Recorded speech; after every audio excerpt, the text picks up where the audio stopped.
कभी अपराध की दुनिया में केवल पुरुषों का वर्चस्व हुआ करता था, लेकिन बदलते वक्त के साथ इसे मजबूरी कहे या फिर कुछ और, लेकिन इस क्राइम की फील्ड में महिलाओं ने भी अपना दबदबा बनाया है। आज के वीडियो में हम आपको दिल्ली की 5 चुनिंदा लेडी डॉन की जानकारी देने जा रहे हैं। वीडियो में आखिर तक बने रहिएगा दोस्तों।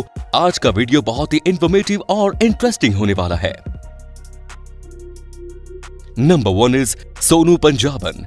सोनू पंजाबन का असली नाम गीता अरोड़ा है, जो साल 2003 से ही जिस्म फरोशी का रैकेट चला रही है। हरियाणा के रोहतक जिले की रहने वाली सोनू पंजाबन खबरों की सुर्खियां तब बनी जब इसकी गाड़ी से एक व्यापारी की लाश बरामद हुई। हालांकि इस मामले में वो पुलिस को घुमाने में कामयाब हो गई और पुलिस की जांच से बच निकली। ये कभी एक साधारण लड़की हुआ करती थी, मगर अपराध की दुनिया में आने से पहले इस पर एक हत्या का आरोप लगा और हत्या के आरोप में घिरने के बाद इसने अपराध को ही अपना जीवन का रास्ता चुन लिया। सोनू पंजाबन ने पहला प्रेम विवाह गैंगस्टर विजय के साथ किया। विजय अपने समय का एक बड़ा गैंगस्टर था, लेकिन एक पुलिस मुठभेड़ में वो मारा गया। इसके बाद सोनू पंजाबन जिंदगी में अकेली रह गई, परंतु अपराध की दुनिया में उसे एक साथी की जरूरत थी। इसके संपर्क में आया एक वाहन चोर जो कि नजफगढ़ का रहने वाला था। उसका नाम दीपक था।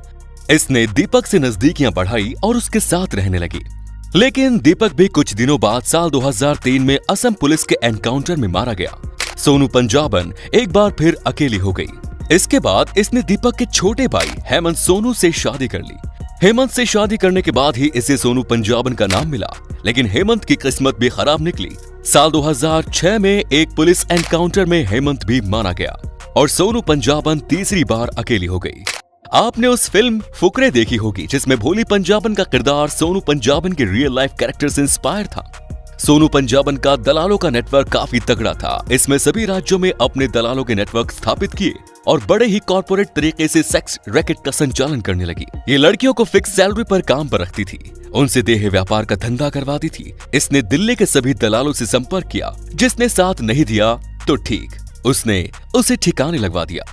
इसने हर एक दलाल का एक एरिया फिक्स कर दिया और उस एरिया में चलने वाले देह व्यापार के धंधेबाजों से ये मोटा कमीशन वसूल करती थी।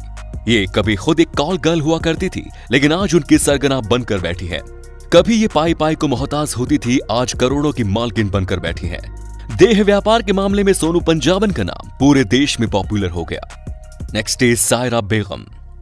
सायरा बेगम आज 44 साल की है और अपराध की दुनिया में इसका अच्छा खासा नाम है। ये कभी दिल्ली के red light area GB road में बतौर सेक्स वर्कर काम किया करती थी। जिस कोठे पर ये सेक्स वर्कर के तौर पर काम किया करती थी, कुछ समय बाद इसने उसी को खरीद लिया, फिर अपना धंधा चलाने लगी। इसका पति आफाक भी एक अपराधी है। इसने पति के साथ मिलकर सेक्स रैकेट का धंधा शुरू किया। देश के बड़े बड़े शहरों में लग्जरी फ्लाइट्स और कारों के मालिक बन चुके ये दोनों पति पत्नी बड़ी संख्या में इंडियन और नेपाली मूल की लड़कियों की तस्करी किया करते थे। अगस्त 2016 में सायरा और उसके पति को गिरफ्तार कर लिया गया। इन पर कई जगहों पर सेक्स रैकेट चलाने का आरोप लगा। दिल्ली पुलिस ने इनके पास से जो दस्तावेज हासिल किए, उन दस्तावेजों में सबसे बड़े रसूखदार लोगों का जिक्र था। इनके संबंध बड़े बड़े रसूखदार लोगों से थे। उत्तर प्रदेश के मुरादाबाद मंडल के समाजवादी पार्टी के नेताओं के साथ इनकी ज्यादा नजदीकियां थी। इसके बाद ये दोनों पति पत्नी दिल्ली पुलिस क्राइम ब्रांच के रडार पर आ गए। सायरा बेगम का पति पॉलिटिकल एम्बिशंस पाले हुए था। वो राजनेताओं के स्वागत में पैसा पानी की तरह बहाता था और हसनपुर विधानसभा से विधायक का चुनाव जीतना चाहता था। नेक्स्ट इज बशीरन मम्मी जी। ये दिल्ली के सबसे खतरनाक और कुख्यात लेडी डॉन बशीरन है, जिसे मम्मी जी के नाम से भी जाना जाता है। हत्या, लूट, डकैती, कॉन्ट्रैक्ट किलिंग जैसे अपराध की दुनिया का शायद ही कोई ऐसा गलत काम होगा जो बशीरन के नाम न दर्ज हो। इस पर कुल 113 केस चल रहे हैं। अपराध की दुनिया में मम्मी जी के नाम से फेमस बशीरन के 8 बेटे हैं और सभी इस दुनिया में काम कर रहे हैं। उन सभी को अपराधी बना दिया है। ये शायद एक ऐसी महिला डॉन है जिसने अपने पूरे के पूरे परिवार को ही अपराध की दुनिया में धकेल दिया। दिल्ली के संगम विहार इलाके में इसके नाम की दहशत थी।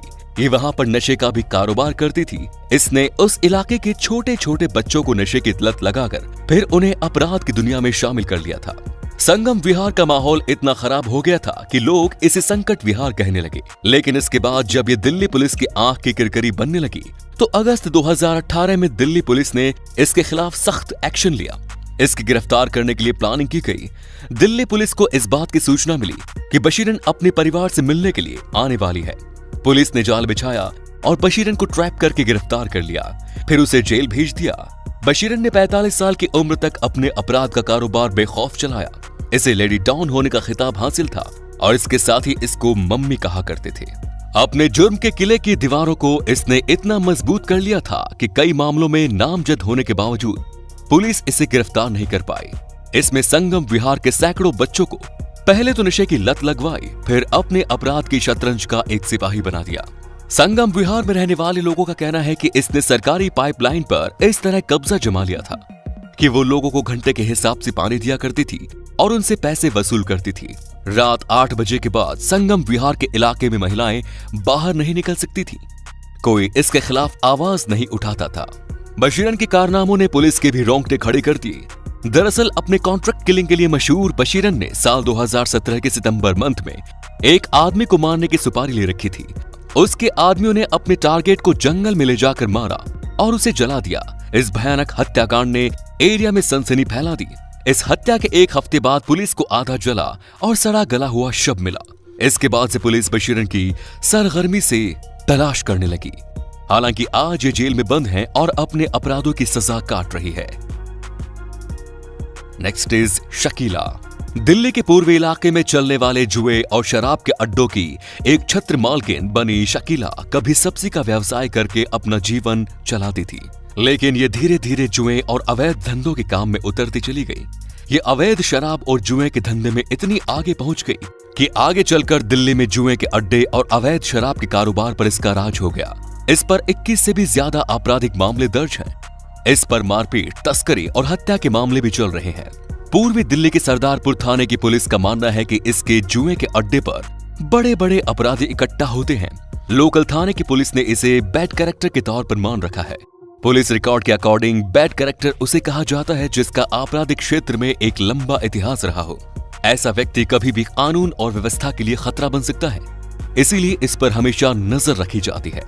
एक आदतन अपराधी के तौर पर अपनी पहचान बना चुका शकीला पूर्वी दिल्ली की निगरानी शुदा बदमाश है।